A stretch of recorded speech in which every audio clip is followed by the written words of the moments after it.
ರೀಸೆಂಟಾಗಿ ಒಂದು ವಿಡಿಯೋ ನೋಡಿದೆ ಇಂಟರ್ನೆಟ್ಟಲ್ಲಿ. ಆಂಧ್ರ ಪ್ರದೇಶ್ ಕಡಪ ಡಿಸ್ಟ್ರಿಕ್ಟಲ್ಲಿ ಶ್ರೀರಾಮ ರಥಯಾತ್ರೆ ನಡೀತಾ ಇರುತ್ತೆ. ರಥಯಾತ್ರೆ ನಡೀತಾರೋ ಟೈಮಲ್ಲಿ ಸೆಲೆಬ್ರೇಷನ್ಸ್ ಮಾಡೋಕ್ಕೆ ಪಟಾಕಿ ಹಚ್ತಾ ಇರ್ತಾರೆ. ಪಟಾಕಿ ಹಚ್ತಾ ರಾಕೆಟ್ ಹಚ್ಬೇಕಾದ್ರೆ ಏನಾಗುತ್ತೆ, ಆ ರಾಕೆಟ್ ಮೇಲೆ ಹೋಗೋ ಬದಲು ಕೆಳಗೆ ಬಂದು ಅಲ್ಲೇ ಪಕ್ಕದಲ್ಲಿದ್ದಂಥ ಶ್ರೀಕೃಷ್ಣ ವೆಜ್ ಹೋಟೆಲಲ್ಲಿ ಸೆಕ್ಯೂರಿಟಿ ಕೆಲಸ ಮಾಡ್ತಾ ಇದ್ದ ಹರಿ ಅಂತ ಒಬ್ಬರು, ಆ ಹೋಟೆಲ್ ಸೆಕ್ಯೂರಿಟಿ ಒಬ್ರು ಕೂತಿರ್ತಾರಲ್ಲಿ. ಆ ಸೆಕ್ಯೂರಿಟಿ ಬಂದು ಡೈರೆಕ್ಟಾಗಿ ಹೊಡೆಯುತ್ತೆ, ಡೈರೆಕ್ಟಾಗಿ ಬಂದು ಹೊಟ್ಟೆಗೆ ಹೊಡೆಯುತ್ತೆ. ಅದು ಹೊಟ್ಟೆಗೆ ಹೊಡೆದು ಬ್ಲಾಸ್ಟ್ ಆಗುತ್ತೆ ಅಲ್ಲೇ. ಆ ಬ್ಲಾಸ್ಟ್ ಆಗಿದ್ದ ಇಂಪ್ಯಾಕ್ಟ್ಗೆ ಪಾಪ ಅವರು ಸ್ಟಮಕ್ ಓಪನ್ ಆಗಿ ಇಂಟೆಸ್ಟೆನ್ಸ್ ಎಲ್ಲ ಆಚೆ ಬಂದ್ಬಿಡುತ್ತೆ.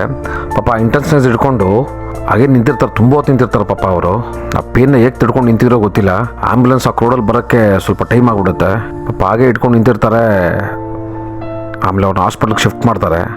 ರೀಸೆಂಟಾಗಿ ಬಂದಿದ್ದ ನ್ಯೂಸ್ ಏನಂದರೆ ಪಾಪ ಅವರು ತೀರ್ಕೊಂಬಿಟ್ರು ಅಂತ ನ್ಯೂಸ್ ಬಂತು. ತುಂಬ ಬೇಜಾರಾಗೋಯ್ತು. ಅವ್ರ ಫ್ಯಾಮಿಲಿ ಎಲ್ಲ ಏನೋ ಜಸ್ಟಿಸ್ ಬೇಕು ಅಂತ ಹೋರಾಟ ಮಾಡ್ತಾ ಇದ್ದಾರೆ.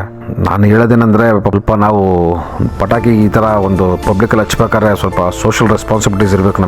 ನಮಗೂ ಕಾಮನ್ ಸೆನ್ಸ್ ಇರಬೇಕು ಸ್ವಲ್ಪ ಆಸ್ ಅ ಪಬ್ಲಿಕ್.